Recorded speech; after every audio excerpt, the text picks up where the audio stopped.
روغن رمزی سرجمی ملت، افتخاری وطنداری و کفیل پیشرفتی تاجیکستان است. چنین ابراز داشتند اساسگزار صلح و وحدت ملی پیشوای ملت پرزیدنت جمهوری تاجیکستان محترم امامی رحمان. این سخنان در خود معنی زیاد را در بر داشته برای نسل آینده در تامین استقلال انرژتیکی بیان گشته است. هر شهروندان تاجیکستان را می‌سازد بهره رسیدن به این آرمان ملی کمر همت بسته در رشد و تکامل سمت انرژتیکی کشور سهمی باسازا گذارند. این است که در دانشکده کوه متالورژی تاجیکستان کنفرانسی بین‌المللی علمی عملی تحت عنوان نیروگاه برقی روغن زمینی اساسی برای صنعت کنونی مملکت برگزار گردید. در دایره آن نمایشی درهای کشاد دایر کرده شد. در چاره‌بینی بیش از 30 کارخانه صنعتی همکار با شرکت فعالانه در یارمارک جایهای کاری خالی و معرفی دستاوردهای استحصالی اشتراک نمودند. کنفرانسیا با افتخار 35 سالگی استقلال دولت جمهوری تاجیکستان و روز تأسیسیابی دانشکده بخشیده شده در آن نمایندگان مؤسسه‌های علمی تعلیمی و کارخانه‌های صنعتی کشور اشتراک داشتند.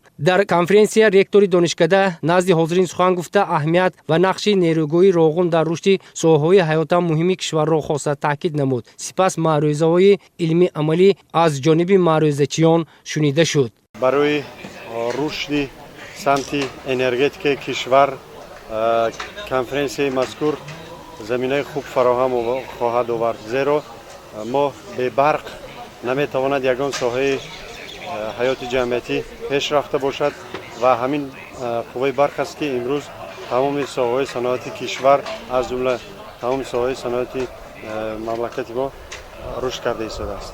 چاره‌بینی با هدف تحکیم رابطه‌های علمی عملی، گسترش همکاری‌های مؤثر میان ساحه علم و استحصالات، اینچنین معرفی نقش کلیدی نیروگاه برقی آبی روغن در تطبیق هدف چهارم استراتژی مملکت صنعتی کنونی با صورت کشور برگزار گردید.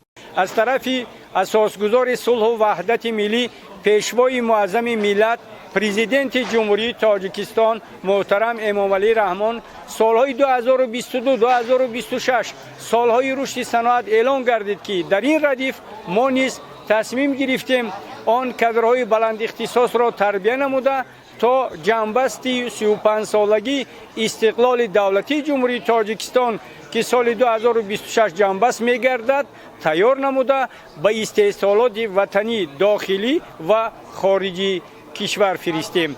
با رسیدن به استقلال انرژتیکی در همه سمت‌های مملکت بهبودی به عمل آمده میتوان گفت که من بعد تاجیکستان از جهت اقتصادی و اجتماعی باز هم رشد نماید. این دستاورد پیش از همه برای رشد علم و معارف زمینه خوب مهیا نموده جهت باز هم بهتر گردیدن تعلیم و تربیت شرایط مساعد فراهم می‌آورد. ابراز گردید در کنفرانسیا.